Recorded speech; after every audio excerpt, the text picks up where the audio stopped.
Bem, boa noite a todos. Hoje nós vamos dar início ao nosso quarto dia de evento, com o tema Priorização da Vigilância Epidemiológica da Esporotricose em áreas silenciosas e vulneráveis, que vai ser ministrada pela nossa colega Lígia Neves Squarchalup. Ela possui graduação em Medicina Veterinária pela FMZ USP em 2018 e atualmente é mestrando no Departamento de Medicina Veterinária Preventiva e Saúde Animal da FMZ USP. Em 2018, ela realizou 2 meses de estágio no Centro de Controle de Zoonoses de São Caetano do Sul e 1 mês de estágio na Divisão da Vigilância de Zoonoses de São Paulo. Lígia, é um prazer ter você aqui conosco. Sinta-se à vontade para compartilhar a tela e pode começar quando você quiser, tá bom? Quando coisa só chamar. Tá bom. Vou compartilhar a tela.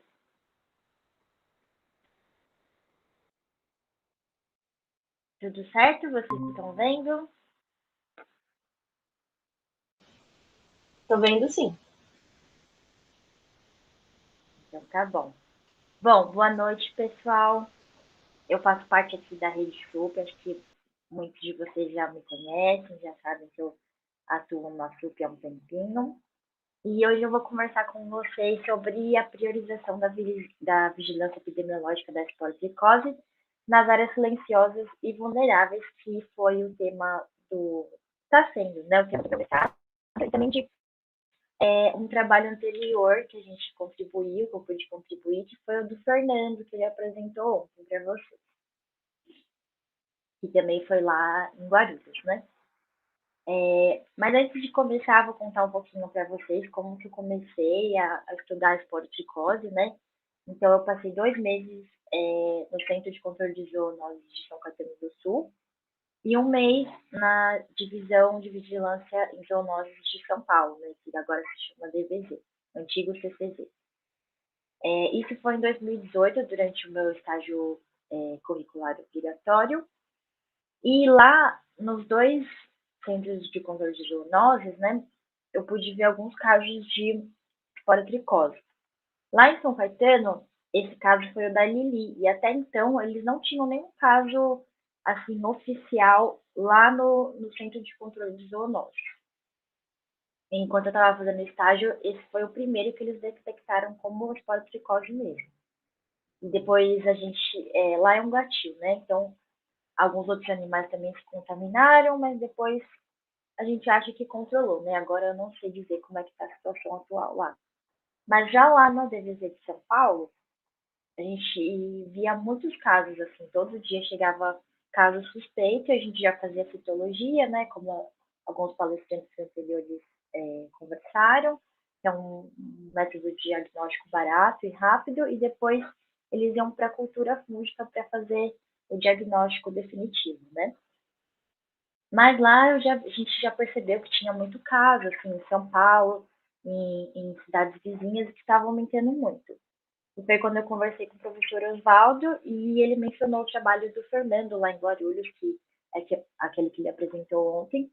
E aí eu pude contribuir um pouco com o trabalho dele, que resultou no artigo, né, que é aqui da Rede SUP, e também dei início ao meu mestrado. Então, falando um pouquinho o que a gente vai ver hoje, né? A gente vai ver a subnotificação e as áreas silenciosas, que estão bastante ligadas, e como que a gente fez a partir disso uma vigilância baseada em risco e os resultados e a discussão do nosso trabalho. Então, recapitulando um pouquinho, né? Ontem a gente viu na apresentação do Fernando, que é um médico veterinário atuante lá do CCZ de Guarulhos, que o nosso grupo de pesquisa ele encontrou uma evidência de associação entre casos de esporotricose felina, lá em Guarulhos, e a vulnerabilidade social.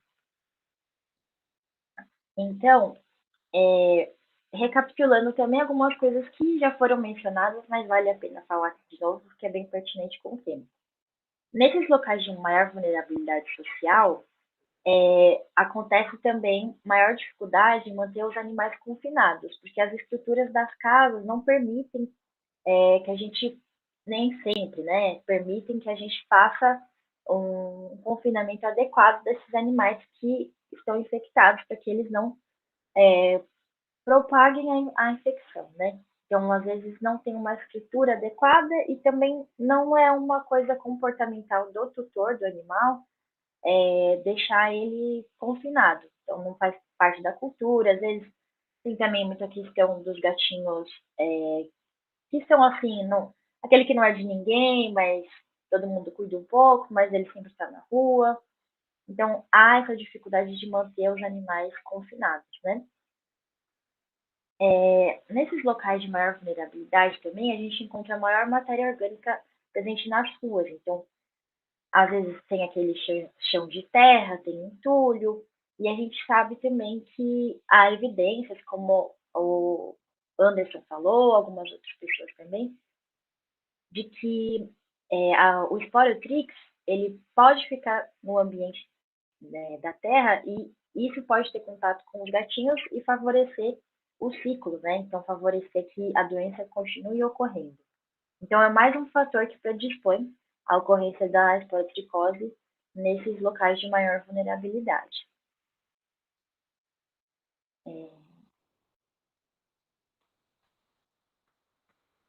E também nesses locais, o acesso aos serviços de saúde costuma ser mais restrito. Então, as pessoas têm mais dificuldade tanto em acessar serviços médicos quanto serviços médicos veterinários. Isso também favorece, né, a propagação da doença. Então, dito tudo isso, a gente conseguiu fazer um grafo para instanciar a hipótese de que a vulnerabilidade estava associada aos casos de esporotricose, né? E por isso a gente montou esse gráfico que o Fernando comentou hoje, mas eu vou comentar novamente também. Então, quando a gente tem um saneamento básico insuficiente, isso predispõe a ter mais ratos na rua, aumentar a população de ratos. E essa população de ratos aumentada, junto ao saneamento básico insuficiente, porque vai ter mais lixo na rua, vai predispor ao aumento da população de gatos nas ruas também. E esse aumento da população de gatos, ele também. Não, me perdi um pouco. Agora é assim. O saneamento básico diminuído também é um fator que aumenta a vulnerabilidade social. E a vulnerabilidade social aumentada, ela também vai predispor ao aumento da população de gatos, né? Porque, como a gente comentou um pouquinho anteriormente, né? Algumas pessoas também colocam os gatinhos para controle de ratos, por exemplo, e não tem essa estrutura adequada das casas, então isso tudo favorece o aumento da população dos gatinhos nas ruas. E como a gente tem mais gatos nas ruas, a população de infectados, quando está acontecendo uma doença, a população de infectados e não infectados passa a ter um contato maior. E com esse contato maior, esse contato maior propicia o aumento, né, da esporotricose felina, entre esse contato entre infectados e não infectados, né? Nesses locais de maior vulnerabilidade, a gente também vai ter um menor acesso aos serviços veterinários. E como tem menor acesso aos serviços veterinários, a gente tem mais dificuldade em reduzir a prevalência da esporotricose felina. Então, é mais um fator que contribui para a esporotricose felina continuar ocorrendo. E, da mesma maneira, quando a vulnerabilidade social é aumentada, o acesso aos serviços médicos também é diminuído, é reduzido, né? Então, isso favorece a ocorrência, assim, ao não tratamento de uma zoonose, né? Porque quando a doença está ocorrendo, se a pessoa não tem um serviço adequado médico disponível, a doença pode continuar acontecendo, né? E quando acontece mais esporotricose felina, os gatos têm contato com os humanos, isso predispõe à ocorrência da zoonose também.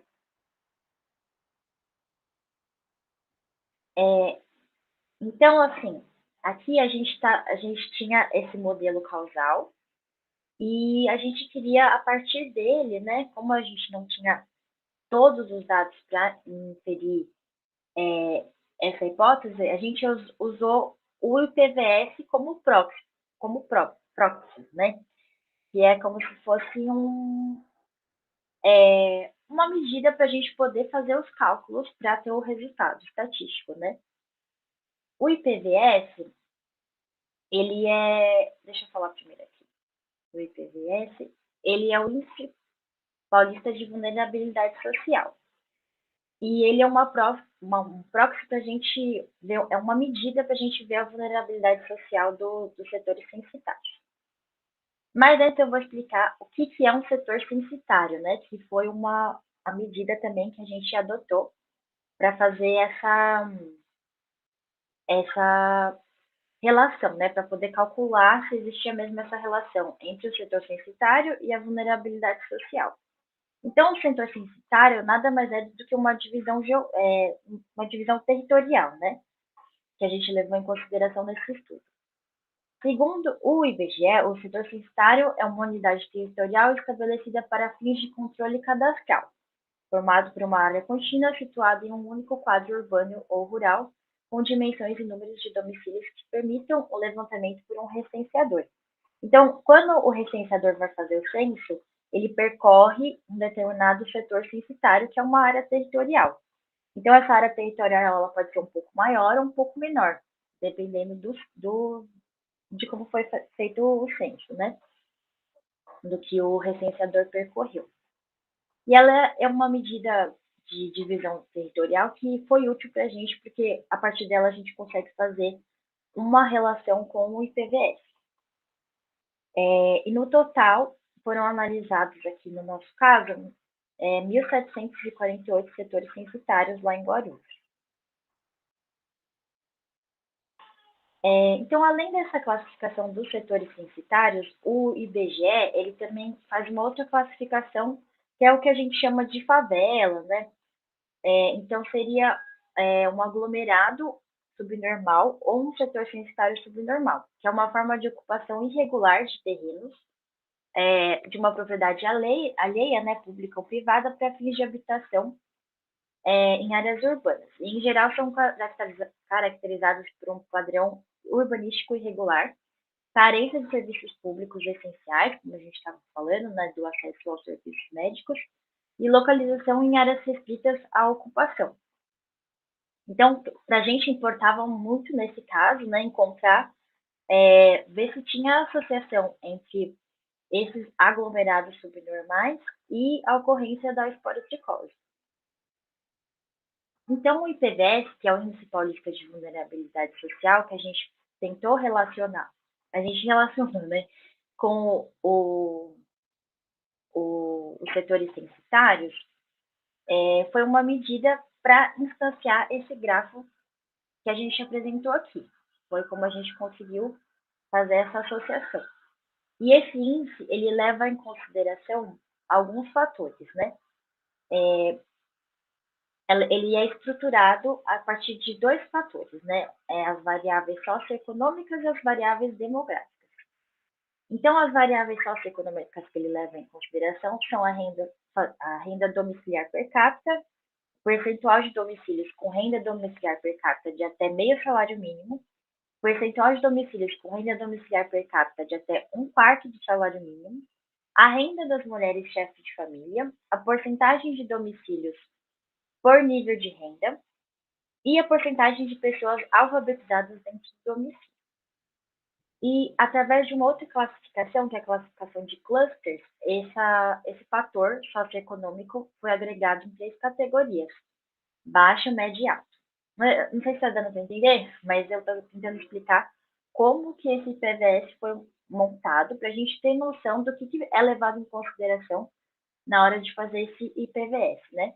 Porque isso vai influenciar aquele gráfico que eu mostrei, né, da nossa hipótese causal, e ele tem muito a ver com a vulnerabilidade social, muita relação, né? Então, um outro fator que foi levado em consideração na hora de montar o Índice Paulista de Vulnerabilidade Social, o IPVS, são as variáveis demográficas. As variáveis demográficas, então, aqui seriam a porcentagem de chefes de família de 10 a 29 anos, a porcentagem de mulheres chefes de família de 10 a 29 anos, a idade média de chefes de família e a porcentagem de crianças de 0 a 5 anos. E a partir da classificação de cluster, esse fator demográfico foi dividido em duas categorias: famílias de adultos ou idosos e famílias de jovens. Então, a gente quis relacionar, né, a questão do IPVS com a incidência de esporotricose. Para isso, a gente assumiu que quanto maior esse índice do IPVS, que eu vou mostrar aqui como ele se classifica, maior seria a vulnerabilidade social. Então, a combinação dessas categorias demográficas e sociais que eu comentei, em conjunto com outro tipo de categoria, que classifica os setores do tipo urbano e rural, e o aglomerado normal ou subnormal, resultou em 7 categorias de IPVS. Então, o IPVS vai de 1 a 7, sendo que 1 é um IPVS baixo, e aí ele vai aumentando, né? E o 6 é muito alto, e 7 é alto para regiões rurais. Então, recapitulando, né? Resumindo, o IPVS 1 é uma vulnerabilidade social muito baixa, o 2 baixa, e assim vai aumentando. Lá em Guarulhos, a gente não tem essa classificação de 7, que é das áreas rurais, então ele vai de 1 a 6. Então, o que a gente estava tentando ver é se nos IPVS 5, 6, por exemplo, que são os mais altos, havia mesmo maior incidência da esporotricose felina, né? Havia mais casos de esporotricose felina. E o resultado desse primeiro trabalho, que foi do estado do Fernando, foi esse, entre outros, né? Foi esse daqui. Então, aqui a gente pode ver assim, nesse primeiro quadrinho, o IPVS indo de 1 a 6 e os casos por quilômetros quadrados, que é uma medida de incidência aqui. Porque a gente não conhece toda a população felina de gatos lá em Guarulhos, então a gente não fez a incidência tradicional que se faz. Então, a gente fez a densidade de casos, que é os casos por quilômetros quadrados. Então, a partir dessa faixa mais escura, que seria a mediana, a gente pode ver que, em média, né, assim, em média não, né, a mediana, que é uma medida de tendência central, quando a gente vai aumentando o IPVS, então, quando a vulnerabilidade social vai aumentando, os casos também tenderam a aumentar por quilômetros quadrados, com exceção aqui do 4 e 5, que deu um pouquinho de diferença, mas, em geral, a gente vê que vai aumentando mesmo, né, segue essa tendência.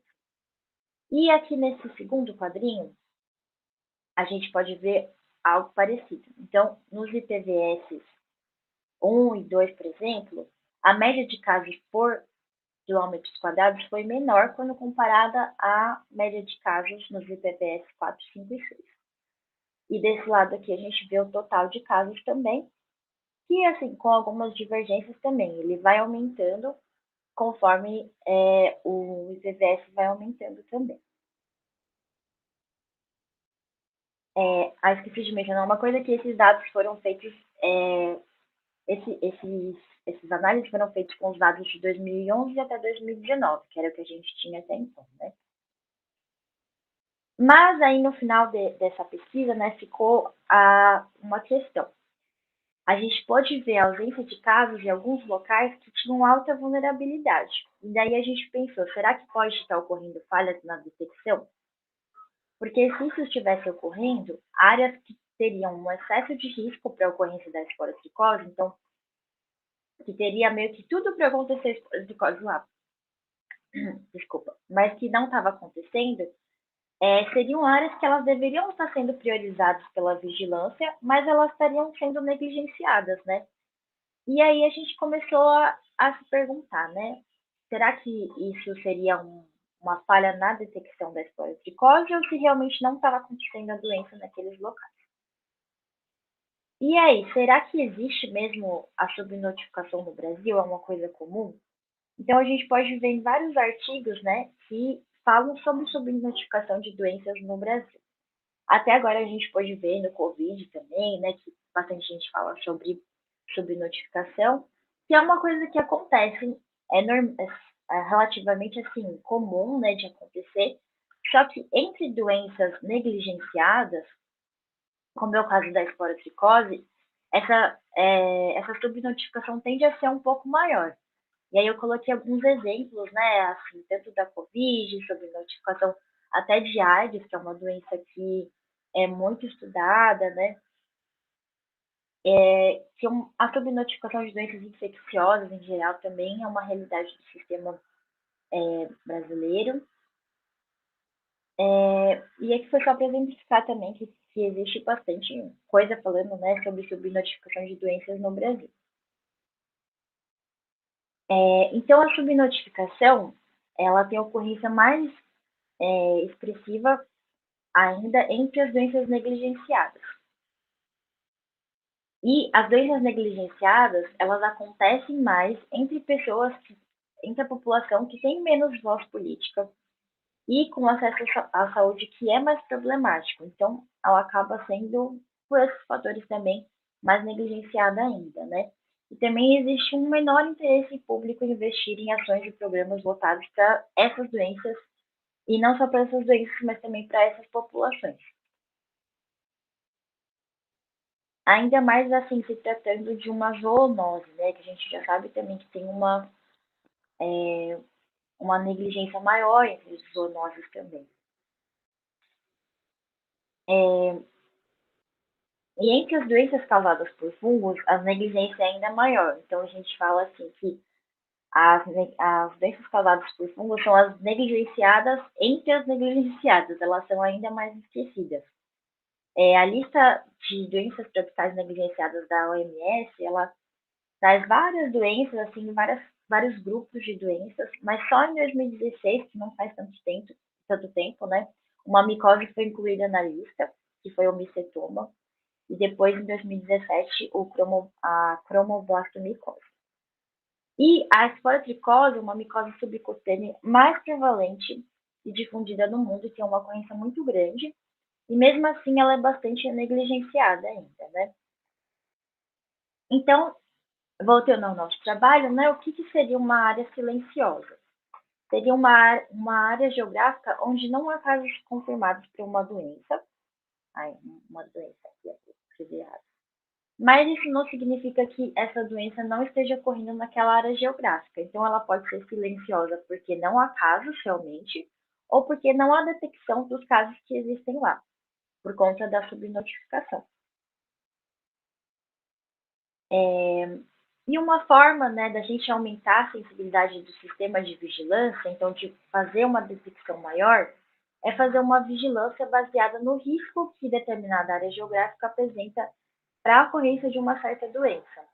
Então, no nosso caso, a gente viu no trabalho anterior que as regiões com maior vulnerabilidade social, elas estariam mais ligadas à ocorrência da esporotricose. Então, quando a vigilância fosse fazer uma ação, e como a gente sabe que os CCZs e as vigilâncias em geral aqui no Brasil têm recursos escassos, tanto recursos materiais como recursos pessoais, então a gente precisa saber, né, direcionar essas ações. Quando for fazer uma vigilância ativa, né, que é quando a vigilância e o pessoal vai no local procurar caso, né, não só fazer a vigilância passiva, né, a passiva é quando a gente espera receber o caso no local. Mas quando a gente vai fazer uma vigilância ativa, procurar casos no local, até mesmo fazer ações de saúde, se a gente fizer de uma maneira direcionada, a gente consegue economizar tempo e recursos, né? Isso é muito importante. E isso que seria a vigilância baseada em risco. Então, o objetivo desse nosso segundo trabalho, que foi do meu mestrado, né, que está sendo, foi oferecer um método de priorização de áreas conforme o risco que elas apresentassem para a instalação e exposição da esporotricose felina, mas levando em consideração a existência de áreas silenciosas, né, áreas que não há notificações, mas que a gente não tem certeza que não há doença. Então, a gente quis fazer um método de priorização, como a gente já tinha feito no trabalho anterior, mas levando em conta essas áreas silenciosas. Então, o objetivo era levar em conta a ocorrência da subnotificação. Porque se a gente sempre passasse despercebido com a subnotificação, a gente poderia estar meio que não enxergando várias áreas que seriam importantes para o controle da doença. Então, resumindo, né, como que a gente fez? Né? A gente fez essa coleta de dados, que foram dados fornecidos pela Prefeitura de Guarulhos. Então, eles detectaram casos, lá a vigilância, né, detectou esses casos em diferentes locais de Guarulhos. Depois, eles mandavam lá para a DVZ de São Paulo para fazer análise lá no laboratório deles, para confirmar através da cultura fúngica, que é o método de eleição, né, para a gente fazer o diagnóstico definitivo. E, a partir disso, eles forneceram a gente um banco de dados com esses casos, né? Daí a gente fez análise desses dados, que eu vou mostrar um pouquinho melhor agora para frente, e isso resultou no que eu vou explicar também, e a gente vai fazer uma discussão. E depois a gente poderia fazer uma validação desse método, talvez, mas não, a gente não chegou a fazer ainda.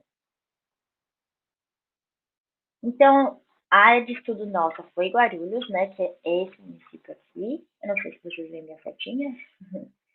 E ele está situado em meio a vários outros municípios, um deles é São Paulo, né? E a gente sabe que já tem bastante casa em Guarulhos, já tem bastante casa em São Paulo também.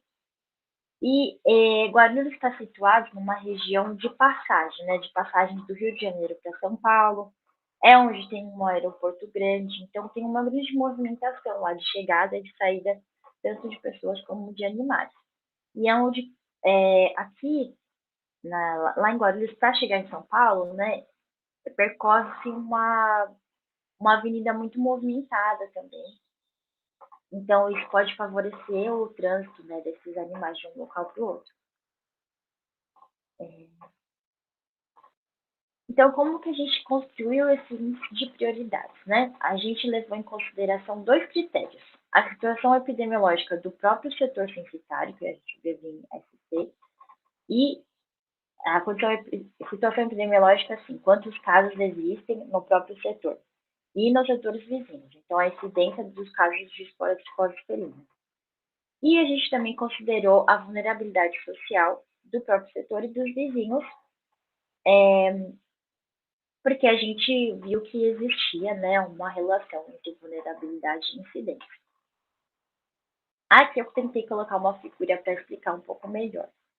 Então, cada círculo desse seria um setor censitário. No caso aqui, o setor censitário 1 e o 2, vamos imaginar que nenhum dos dois teria casos confirmados de esporas precoce. Então, a gente iria ver o IPVS deles. Então, se o IPVS do 1 for 6, por exemplo, e o do 2 for 5, então esse daqui receberia uma prioridade maior, porque o IPVS dele é maior. E isso denotaria, né, uma maior vulnerabilidade social. No caso do 3, 4 e 5, a gente pode imaginar assim, que o 4 tem casos confirmados, o 5 tem casos confirmados, só que no 3 não. Então, o 3, numa condição sem considerar a existência dessas áreas silenciosas, ele receberia uma atribuição de 0 casos.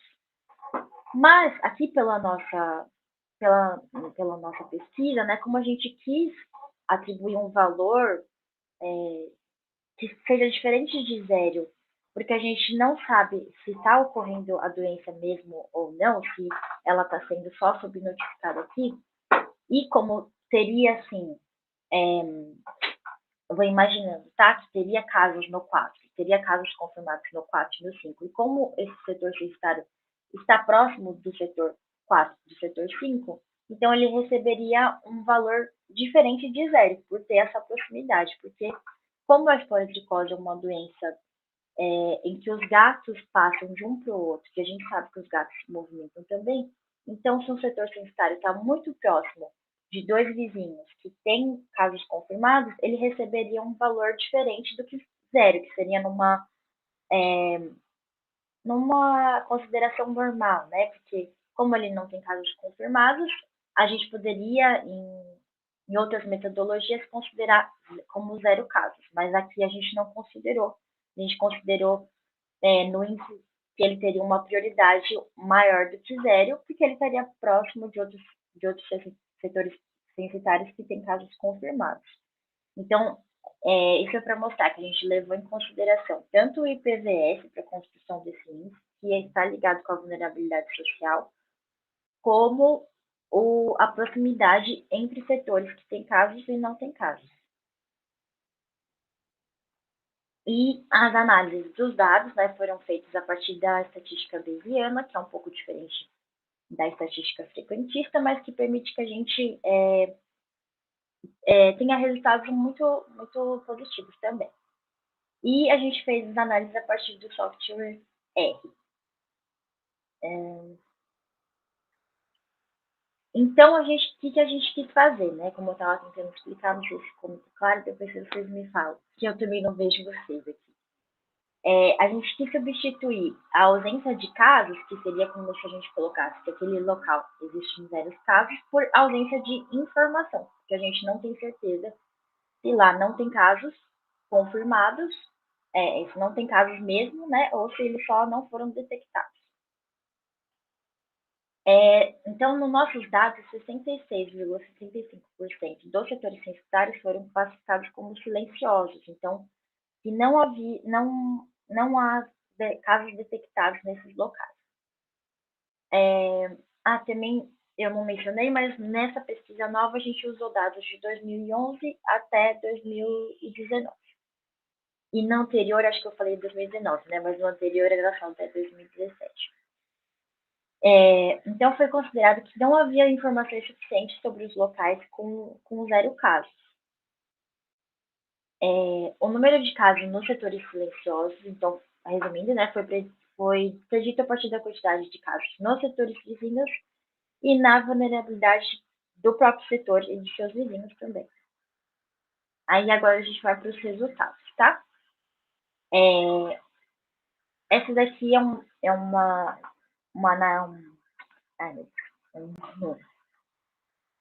série histórica, né, com os casos de 2011 até 2019. Então, a gente pode ver que, a partir de 2014, começa a ter um crescimento mais acelerado. Que a gente também não sabe se é um crescimento real, né, ou se começou a detectar-se mais. E de 2018 para 2019, acontece uma queda nesses casos, que, assim, pode ser tanto resultado dos esforços, né, do pessoal da Vigilância de Guarulhos, que o Fernando explicou muito bem ontem, mas também existe uma suspeita, né, de que pode ter havido algum tipo de subnotificação aqui, e por isso os casos reduziram. Mas, conversando com eles, eles não falaram nada de diferente assim, na vigilância que pode ter resultado nessa redução, né, dos casos.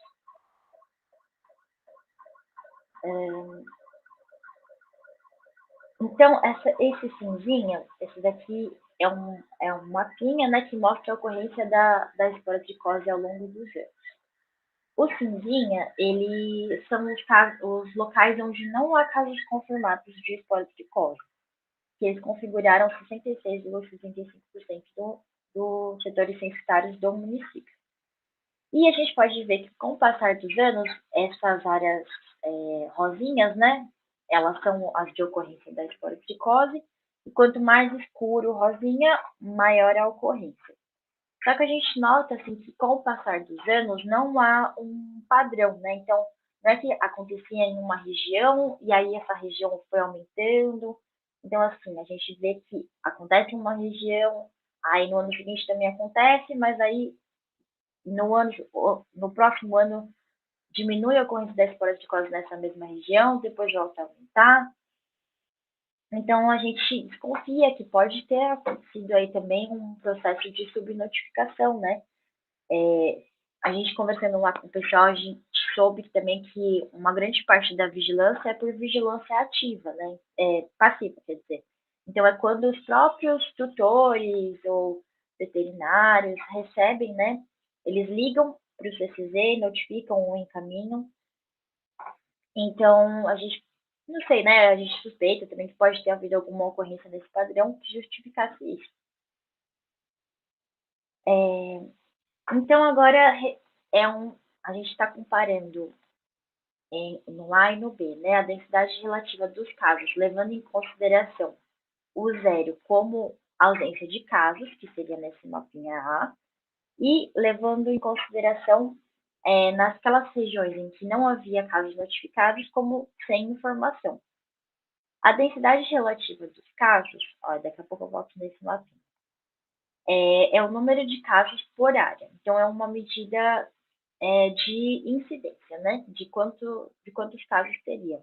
E essa densidade relativa é a densidade do próprio setor pela densidade média.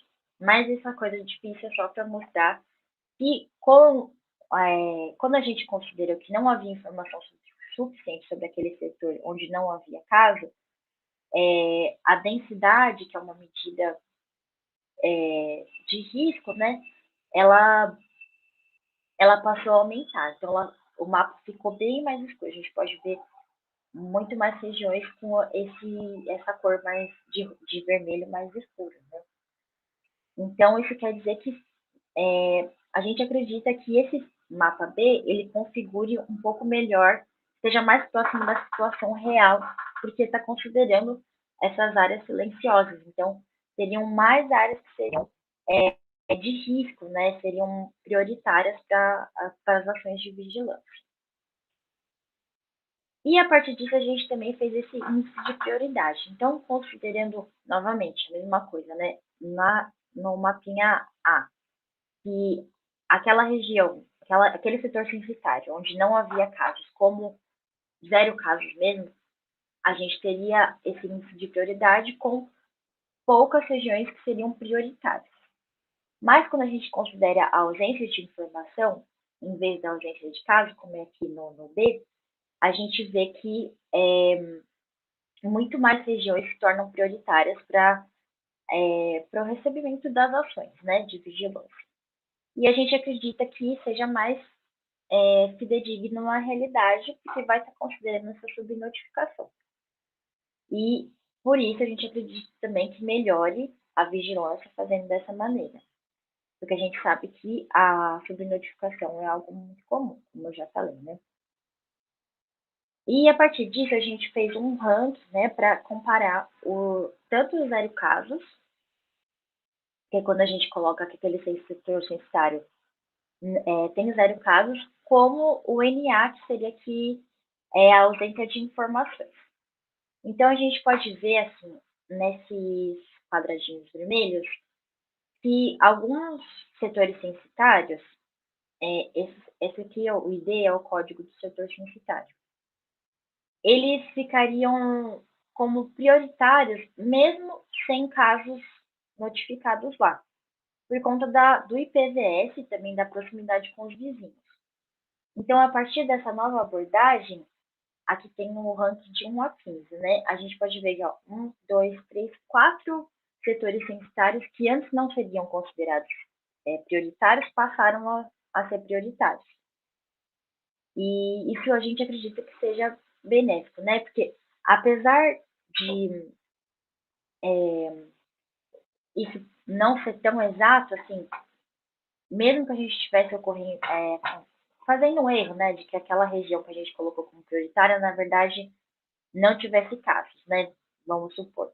Então, o máximo que aconteceria é que seria uma vigilância redobrada lá, mas isso não seria uma coisa ruim, né? Só que a gente acredita que pela hipótese que a gente tem do IPVS, da vulnerabilidade social, né, e da ocorrência da esporotricose em locais de maior vulnerabilidade, como a gente falou no trabalho anterior, e outros trabalhos na literatura também citam essa associação, mas ainda não tinham feito uma referência estatística, mas já tinham citado. Então, que isso seja plausível, né? Porque isso justificaria. E, pela essa justificativa do IPVS estar ligado com a incidência dos casos de esporotricose felina, a gente teria que essas regiões que não têm casos confirmados, mas que são de alta vulnerabilidade, estão perto de áreas que já têm casos confirmados, elas têm uma alta probabilidade de também terem casos lá. E esses casos estarem escondidos, né? Então, algumas causas da subnotificação da esporotricose felina. Pode acontecer a ausência do diagnóstico, então realmente não se detectou aquele caso.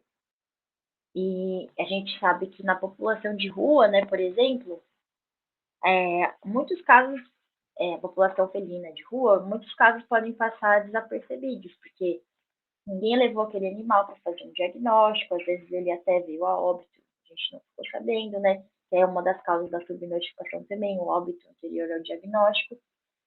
E também pode ter ouvido o diagnóstico incorreto. A doutora Isabela mostrou, né, no primeiro dia do evento, os vários diagnósticos diferenciais.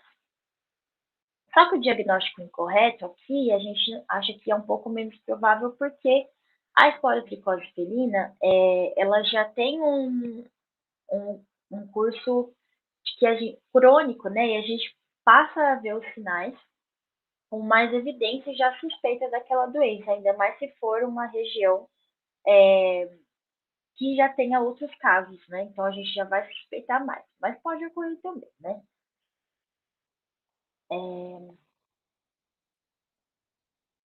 Então, como eu estava comentando, o S. brasiliensis, que é o principal fungo, espécie de fungo envolvida nos casos aqui no Brasil e principalmente lá de Guarulhos, também no trabalho da Fernanda Fidelis, que foi aqui do VPS também, ela identificou bastante S. brasiliensis por PCR. Ele costuma provocar sinais clínicos evidentes. Isso, então, seria um fator que ajudaria no diagnóstico correto, né? Então, apesar de ter esses diagnósticos diferenciais, o aspecto clínico do animal, somado ao contexto epidemiológico de Guarulhos, que a gente já sabe que tem bastante caso acontecendo, torna o diagnóstico incorreto menos provável. E a subnotificação, ela também está sujeita ao tamanho da população de gatos de rua do município, que a gente também não conhece, a gente não sabe qual que é o tamanho dessa população de rua. Então, isso dificulta, né, a gente saber o quanto que a doença é negligenciada. E os animais com infecção subclínica ou cura espontânea podem escapar da infecção, né? Então, se ele se curou e ninguém percebeu, então ele não foi detectado possivelmente. Ou se é uma infecção subclínica, a gente nem percebeu que ele estava com esporotricose também. Então, são algumas causas que podem favorecer também a subnotificação da esporotricose. Então, como eu estava comentando sobre os valores de prioridade, né, mais algumas considerações, se um setor silencioso recebeu um índice alto de prioridade, ou é porque ele está em meio a setores de incidência elevada, normalmente e também por conta da sua vulnerabilidade social. Então, quando ele recebe esse índice de prioridade elevado, é pouco provável que não haja casos lá. E o custo de atribuir erroneamente um índice de prioridade, se traduzido em ações de vigilância, significaria apenas, né, uma maior atenção à vizinhança dessas áreas epidêmicas, o que não seria um problema, né? Seria até bom, porque a gente tem que estar sempre de olho mesmo nessas áreas epidêmicas para que a gente consiga fazer um controle da doença. Porque essa vizinhança, mesmo que ela não tenha caso agora, em um futuro próximo ela pode passar a ter e ser epidêmica também. A compulsoriedade da doença em Guarulhos foi a partir de 2016, o Fernando também comentou isso ontem, né? Mas ele foi apenas para a esporotricose humana. Então, seria muito bom que fosse também de compulsoriedade em Guarulhos a esporotricose animal, né? Tanto dos gatos como dos cães também. Porque, como assim, pelo menos eu ouvia bastante lá no CCZ, acho que alguns palestrantes também falaram sobre isso, que muitas pessoas vão para o médico e não são detectadas com a esporotricose, demora um tempinho para descobrir, às vezes, que é a esporotricose. Agora, se o animal já apresenta, né, ela consegue também fazer um diagnóstico mais rápido no próprio humano também. E o animal ele vai servir como uma, uma sentinela, né, de onde tem aqueles casos. Então, quanto mais a gente souber de notificação de casos, tanto humanos como animal, vai ser melhor, né? Por isso que seria muito bom se a esporotricose animal fosse de compulsória, tanto em Guarulhos como em outros municípios, que a gente está vendo um crescimento também dos casos. A esporotricose é um problema de saúde pública já. A gente pôde ver também, né, nas falas da Isabela, do Anderson, que no Brasil os casos de esporotricose estão aumentando bastante. E antes acontecia muito na região sul e sudeste, no Rio de Janeiro, no Rio Grande do Sul e São Paulo, mas agora a gente tem detecção de caso humano e de casos zoonóticos, né, que passaram do animal para o humano em diversos estados. Então já se tornou um problema de saúde pública, né? E a gente tem receio de que a situação se equipare à vivenciada lá no Rio de Janeiro, que a gente sabe que é uma situação bem crítica, né? Ontem a Bárbara falou bastante sobre isso.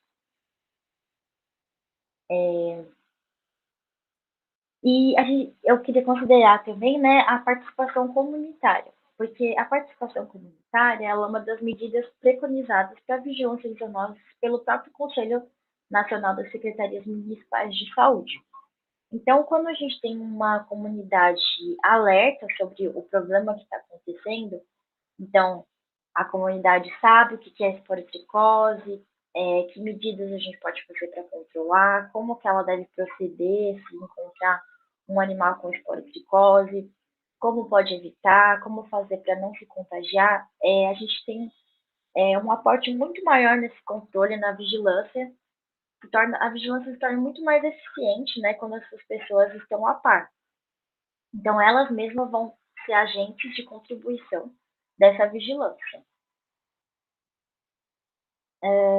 Mas também, assim, a participação comunitária sozinha, a gente sabe que não resolve o problema. Então, ela seria mais um braço da vigilância epidemiológica feita pelos órgãos. Só que a gente sabe que nessas populações mais vulneráveis, mesmo sabendo de todos esses cuidados que a gente deve ter, é difícil de controlar.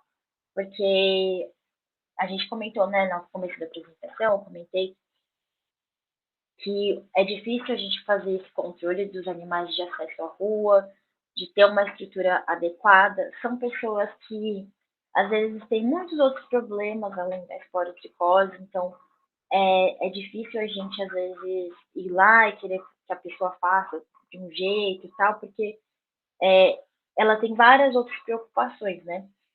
Então, para fazer a gente acredita aqui da SUP também, né, que para fazer um controle efetivo, tanto da esporotricose como de outras doenças negligenciadas, a gente precisaria reduzir as iniquidades sociais. Então, o controle da esporotricose será realmente eficaz quando essas medidas de redução de iniquidades sociais foram colocadas em prática. A gente precisa de mudanças macroestruturais, como a redução da pobreza e a promoção da educação inclusiva, voltada ao cuidado coletivo. Então, a gente precisa de medidas que tornem essas populações negligenciadas mais vistas pela sociedade, né? Esses coletivos multiespécies, não só as pessoas, mas os animais, os ambientes que elas vivem, que elas vivem sejam mais notados, elas tenham uma voz ativa maior e elas possam reduzir as iniquidades mesmo que a gente vê tão presentes aqui no Brasil. E isso poderia ser um enorme avanço para a gente reduzir não só a esporotricose, mas diversas outras doenças que estão negligenciadas. Às vezes são pouco faladas até pela mídia, porque acometem em populações mais pobres, mas elas estão aí. Quando a gente vai estudar, a gente vê que tem bastante doença que a gente achava que nem acontecia mais, mas às vezes está até perto da gente, porque são doenças negligenciadas, mas são doenças que acontecem em populações negligenciadas, de pessoas negligenciadas e de animais negligenciados também. Então, a gente tem que considerar esse aspecto da negligência num sentido mais amplo, de considerar todo o coletivo multiespécie que está sendo negligenciado naquele local. E a saúde única vem para isso, né? Para a gente conseguir enxergar essa unidade entre os animais, as pessoas e o ambiente, e a gente conseguir fazer medidas que favoreçam todos eles, e favorecendo um, a gente consegue favorecer o outro, né? E as medidas de redução da pobreza ajudam muito nisso, porque os determinantes sociais da saúde, eles têm uma influência muito grande, né? Então, assim, a gente, lógico, que sempre quer trabalhar por diagnósticos mais eficientes, por tratamentos eficientes também, mas a gente não pode esquecer também de reduzir essas iniquidades sociais para ter um controle efetivo mesmo da doença. E como perspectivas futuras, né, a gente pensa, assim, talvez, em validar esse índice de prioridades, né, pela vigilância ativa, por, assim, pegar aquele índice que a gente fez e falar, vamos nesses locais que estão dados como maior prioridade, ver se realmente há casos, né? A gente gostaria de poder fazer isso, mas como a gente tem recursos limitados, não é muito, a gente não sabe se vai ser possível, se vai ser praticável, né? E a gente, a partir desses locais prioritários, você também pode fazer ações educativas voltadas àquelas populações, àquelas comunidades, e também alertar aos profissionais de saúde, né? Tanto os médicos humanos como os veterinários, sobre as áreas que têm maior risco. Bom, pessoal, então acho que é isso. Desculpa se eu fui muito rápido ou muito devagar, se foi confuso alguma parte, vocês podem comentar. E qualquer outra dúvida também eu estou à disposição sobre outros assuntos também. E espero que vocês tenham gostado.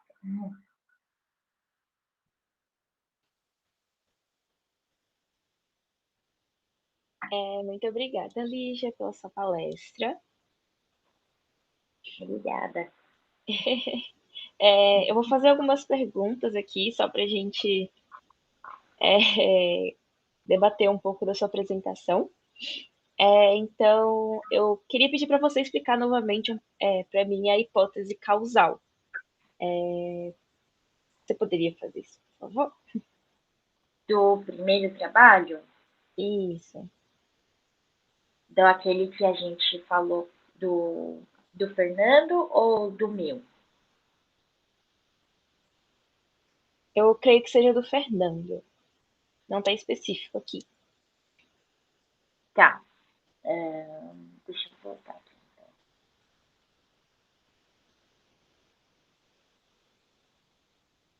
Eu vou compartilhar de novo, então, tá bom? Tá bom.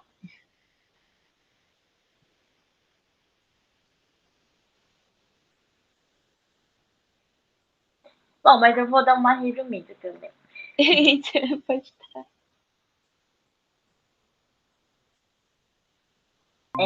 Então, assim, a hipótese causal. No primeiro trabalho que a gente fez, que seria do Fernando, seria que existiria uma relação entre a vulnerabilidade social e a ocorrência da esporotricose. E isso foi porque a gente tem, através da literatura científica, né, a gente tem alguns dados de que existe mesmo essa é uma hipótese plausível, né? Então, que existem evidências mesmo de que a esporotricose poderia ocorrer nesses locais de maior vulnerabilidade social. Pelas condições que a gente comentou, né, de menor acesso ao serviço de saúde, pelas dificuldades em manter os animais em casa, pela maior quantidade de matéria orgânica na rua. Tudo isso favoreceria para isso ocorrer, né?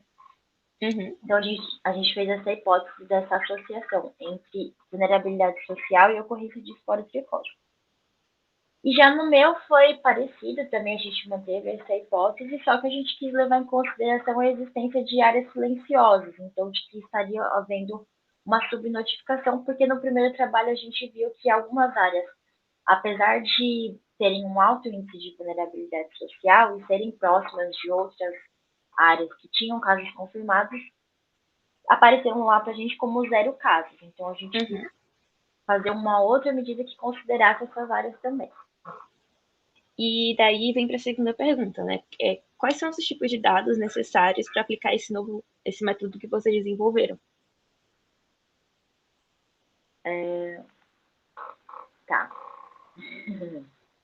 Então, a gente precisa saber o endereço do caso do gato que aconteceu, então a coordenada geográfica ainda é melhor, né, para saber onde esse caso aconteceu.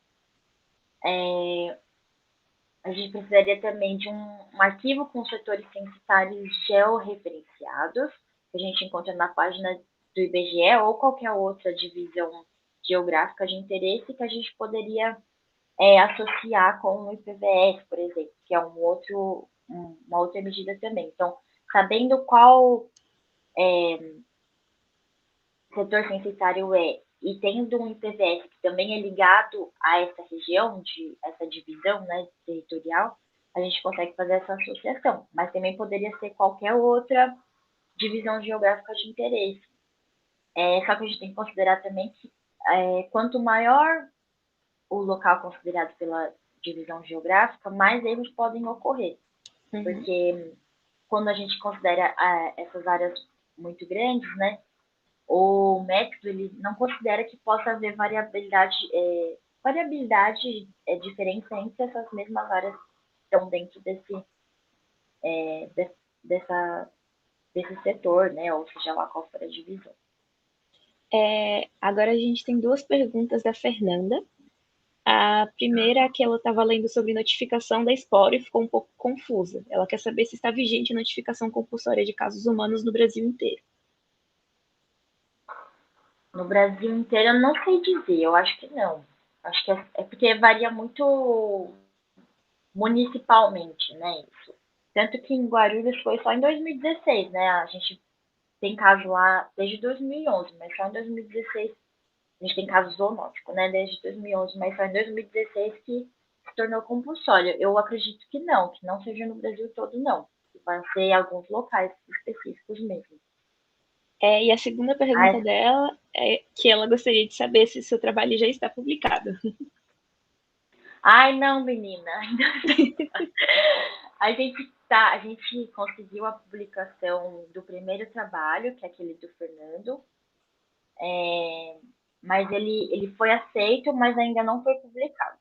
Mas esperamos que em breve seja e vai ser ótimo. E depois, no terminar, a gente também vai tentar publicar o meu. E vamos ficar na espera aí. E para finalizar, a última pergunta. Pelo que você falou, o IPVS ele é construído a partir de poucas variáveis. Então, pode-se pensar que ela é uma representação adequada da vulnerabilidade real? Sim, a vulnerabilidade real, ela não tem como ser mensurada, né? Então, todo índice que a gente fizer é uma simplificação da realidade. O professor Oswaldo fez um estudo anterior sobre violência e ele viu que o IPVS tinha um poder explicativo bom sobre a vulnerabilidade social. Então, a gente adequou para o contexto, né, que a gente estava vendo da hipótese causal e usou o IPVS como uma medida nesse estudo também. E a gente viu que o efeito do IPVS, né, teve relação com a incidência da esporotricose felina e humana, né, felina, né, a gente viu pelo trabalho, mas a gente tem plausibilidade de que essa relação exista mesmo por conta dos trabalhos científicos que reforçam essa hipótese, né? Então, acho que é isso. Bem, Lígia, eu acho que é isso então. Muito obrigada pela sua palestra, por estar aqui conosco hoje. Eu que agradeço. Gente, não se esqueçam de preencher a lista de presença, tá bom? Tá tanto no grupo do WhatsApp quanto no chat do YouTube. E a palavra-chave de hoje é vigilância. Boa noite a todos. Boa noite.